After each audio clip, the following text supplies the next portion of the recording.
July ಕೊನೆ ವಾರದಲ್ಲೂ ಕರುಣೆ ತೋರದ ಮಳೆ. ಬಿತ್ತನೆಗಾಗಿ ವನ ಭೂಮಿಯಲ್ಲಿ ಕಾದು ಕುಳಿತ ರೈತ. ಬೆಂಗಳೂರು ಗ್ರಾಮಾಂತರದ 4 ತಾಲೂಕುಗಳಲ್ಲಿ ಕಡಿಮೆ ಮಳೆ ಆಗ್ತಾ ಇದೆ. ಬಿತ್ತನೆ ಕಾರ್ಯ ಆಗ್ತಾ ಇಲ್ಲ. ಹೇಗಪ್ಪ ಮಾಡೋದು ಅಂತ ತಲೆ ಮೇಲೆ ಕೈ ಹೊತ್ಕೊಂಡು ರೈತ ಕಂಗಾಲಾಗಿದ್ದಾನೆ. ಜುಲೈ ಕೊನೆ ವಾರದಲ್ಲಿದ್ದೀವಿ, ಬಟ್ ಮಳೆ ಆಗ್ತಾ ಇಲ್ಲ. ವನ ಭೂಮಿಯಲ್ಲೂ ಕೂಡ ಬಿತ್ತನೆಗಾಗಿ ಕಾದು ಕುಳಿತಿದ್ದಾನೆ ರೈತ. ಬೆಂಗಳೂರು ಗ್ರಾಮಾಂತರದ 4 ತಾಲೂಕುಗಳಲ್ಲಿ ಕಡಿಮೆ ಮಳೆ ಆಗ್ತಾ ಇದೆ. ದೊಡ್ಡಬಳ್ಳಾಪುರ, ದೇವನಹಳ್ಳಿ, ಹೊಸಕೋಟೆ, ನೆಲಮಂಗಲಕ್ಕೆ ಸಂಕಷ್ಟ. ರಾಗಿ, ತೊಗರಿ, ಜೋಳ ಬಿತ್ತನೆಗಾಗಿ ಕಾಯ್ತಿದ್ದಾರೆ ರೈತರು. ಭೂಮಿ ಹದ ಮಾಡಿಟ್ಟು ಮಳೆಗಾಗಿ ಕಾಯ್ತಿರೋ ಅನ್ನದಾತ. 4 ತಾಲೂಕುಗಳಲ್ಲಿ 74,000 ಹೆಕ್ಟೇರ್ ಮಳೆಯಾಶ್ರಿತ ಭೂಮಿ ಇದೆ. ಈ ಪೈಕಿ 1986 ಹೆಕ್ಟೇರ್ನಷ್ಟು ಮಾತ್ರ ಬಿತ್ತನೆ. ಇನ್ನೊಂದೆಡೆ ಮಳೆ ನಂಬಿ ಬಿತ್ತನೆ ಮಾಡಿದ ರೈತರಿಗೆ ಸಂಕಷ್ಟ. ಜುಲೈ ಕೊನೆ ವಾರದಲ್ಲೂ ಮಳೆ ಆಗ್ತಾ ಇಲ್ಲ. ಬಿತ್ತನೆ ಮಾಡಬೇಕು ಅಂತ ಒಂದು ಕಡೆ ಭೂಮಿ ಹದ ಮಾಡಿಟ್ಕೊಂಡು ಕಾಯ್ತಾ ಇರೋರು ಒಂದು ಕಡೆ, ಮತ್ತೊಂದು ಕಡೆ ಬಿತ್ತನೆ ಆಗಿದೆ, ಮಳೆ ಸುರಿದ್ರೆ ಇನ್ನೇನು ಬೆಳೆ ಚಿಗುರೊಡೆಯುತ್ತೆ ಅಂತ ಕಾಯ್ತಾ ಇರೋರು ಮತ್ತೊಂದು ಕಡೆ. ಬಟ್ ಮಳೆರಾಯ ಮಾತ್ರ ಕರುಣೆ ತೋರ್ತಾ ಇಲ್ಲ ಇತ್ತ.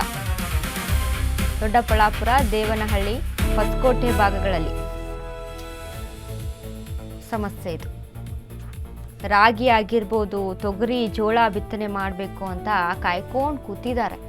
ಭೂಮಿ ಹದಗೊಳಿಸಿ, ಈಗ ಬೇಸಿಗೆ ಕಾಲದಲ್ಲೆಲ್ಲ ಭೂಮಿಯನ್ನ ಏನು ಬಿಸಿಲಿಗೆ ಒಡ್ಡೋಡಿ ಹದ ಮಾಡಿ ಬಿಟ್ಟಿರ್ತಾರೆ. ಇನ್ನೇನು ಮಳೆಗಾಲ ಆರಂಭ ಆಗುತ್ತೆ, ಮಳೆ ಆದ ತಕ್ಷಣ ಬಿತ್ತನೆ ಮಾಡ್ಬೋದು. ಮಳೆ ಒಂಚೂರು ಮಳೆ ಸುರಿದ್ರೆ ಭೂಮಿ ಹಸಿ ಆದರೆ ಸಾಕು, ಬಿತ್ತನೆ ಮಾಡ್ಕೋಬೋದಪ್ಪ ಅಂತ ರೈತರು ಕಾಯ್ತಾ ಇರ್ತಾರೆ. ಬಟ್ ಇಲ್ಲ, ಆಗ್ತಾ ಇಲ್ಲ.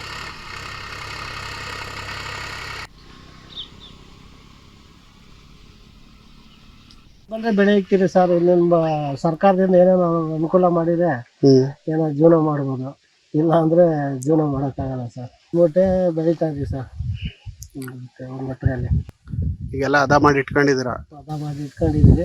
ಮಳೆ ಬಂದ್ರೆ ಬಿತ್ತನೆ ಹಾಕ್ತೀರಿ, ಮಳೆ ಬರ್ಲಿಲ್ಲ ಅಂದ್ರೆ ಏನಿಲ್ಲ. ಹೋದ ವರ್ಷ ಎಷ್ಟೊತ್ತಿಗೆಲ್ಲ ಎಷ್ಟು ಬೆಳೆದಿದ್ರಿ? ಕುಂಟೆ ಲೆಕ್ಕಕ್ಕೆ ಬಂದಿತ್ತು ಸರ್ ಇಷ್ಟೊತ್ತಿಗೆಲ್ಲ. ಎಷ್ಟೊದಾಯ್ತು ಪೈರು?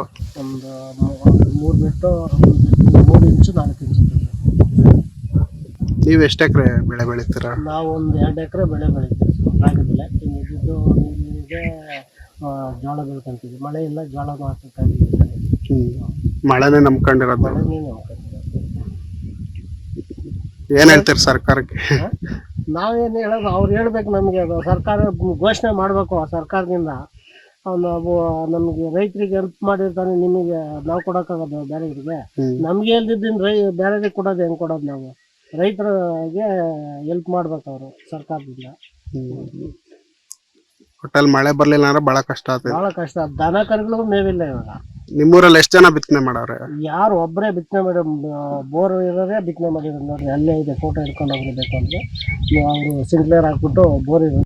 ಬೆಂಗಳೂರು ಗ್ರಾಮಾಂತರ ಜಿಲ್ಲೆ ತಗೊಂಡ್ರೆ ನಮ್ದು 74,000 ಹೆಕ್ಟೇರ್ ಗುರಿ ಇದೆ, ಬಿತ್ತನೆ ಗುರಿ. ಸೊ ಈ 74,000 ಹೆಕ್ಟೇರ್ ಬಿತ್ತನೆ ಗುರಿಗೆ ಇಲ್ಲಿವರೆಗೂ ನಮ್ಗೆ 2,245 ಹೆಕ್ಟೇರ್ ಅಂದ್ರೆ 3% ಮಾತ್ರ ಬಿತ್ತನೆ ಆಗಿದೆ. ಸೊ ಮಳೆ ಪ್ರಮಾಣ ತಗೊಂಡ್ರೆ ನಮ್ಗೆ ಈ ಒಂದು ಮುಂಗಾರು ಹಂಗಾಮ್ಗೆ ಜೂನ್ ತಿಂಗಳಲ್ಲಿ 24% ಎಕ್ಸಸ್ ಮಳೆ ಆಗಿದೆ. ಬಟ್ ಜುಲೈ ತಿಂಗಳಲ್ಲಿ ಏನಾಗಿದೆ, 66% ಡೆಫಿಸಿಟ್ ಮಳೆ ಆಗಿದೆ.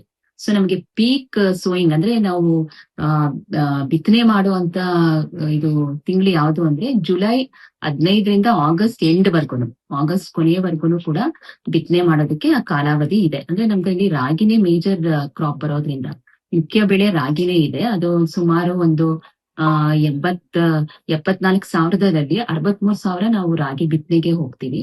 ಸೊ ರಾಗಿ ಒಂದು ಬರ ನಿರೋಧಕ ಶಕ್ತಿ ಕೂಡ ಅದು ಹೊಂದಿದೆ ಈ ಬೆಳೆ. ಬಟ್ ಇದು ಆಗಸ್ಟ್ ಕೊನೆಯವರೆಗೂ ಇದನ್ನ ಬಿತ್ತನೆ ಮಾಡ್ಬೋದು. ಸೊ ಹಾಗಾಗಿ ನಾವೀಗ ರೈತರಿಗೆ ಏನ್ ಹೇಳ್ತಾ ಇದೀವಿ ಅಂದ್ರೆ, ಸ್ವಲ್ಪ ಮಳೆ ತಡ ಆಗಿರೋದ್ರಿಂದ ಅಲ್ಪಾವಧಿ, ಮಧ್ಯಮಾವಧಿ ತಳಿ ಮತ್ತೆ ಅಲ್ಪಾವಧಿ ತಳಿಗಳನ್ನ ರಾಗಿನಲ್ಲಿ ಬಿತ್ತನೆ ಮಾಡ್ಬೇಕು. ಮಳೆ ಬಂದ ತಕ್ಷಣ ಅಂತ ತಳಿಗಳ ಬಿತ್ತನೆ ಮಾಡ್ಬೇಕು ಅಂತ ಈಗಾಗ್ಲೇ ನಾವು ರೈತರಿಗೆ ಪ್ರಚಾರ ಮಾಡ್ತಾ ಇದೀವಿ. ಸೊ ಈಗ ಅದಕ್ಕೆ ಬೇಕಾಗಿರುವಂತಹ ಬಿತ್ತನೆ ಬೀಜ ನಮ್ಮ ರೈತ ಸಂಪರ್ಕ ಕೇಂದ್ರದ ಮೂಲಕ ನಾವು ಅದನ್ನ ವಿತರಣೆ ಮಾಡ್ತಾ ಇದೀವಿ. ಸೊ ಬಿತ್ತನೆ ಬೀಜ ಹಾಗೂ ಗೊಬ್ಬರಕ್ಕೆ ಯಾವುದೇ ತರಹದ ಒಂದು ಶಾರ್ಟೇಜ್ ಇಲ್ಲ, ಅಂದ್ರೆ ಅದು ಸರಬರಾಜು ಆಗ್ತಾ ಇದೆ. ಸೊ ನಾವಿವಾಗ ಏನು ರೈತರು ಕಾಯ್ತಾ ಇರೋದು ಅಂದ್ರೆ ಮಳೆ ಒಂದು ಚೆನ್ನಾಗಾದ್ರೆ ನಾವು ಬಿತ್ತನೆನ ಈಗ ಜುಲೈ ಮಂತ್ ಅಲ್ಲೂ ತಗೋಬಹುದು. ಜುಲೈ ಹಾಗೂ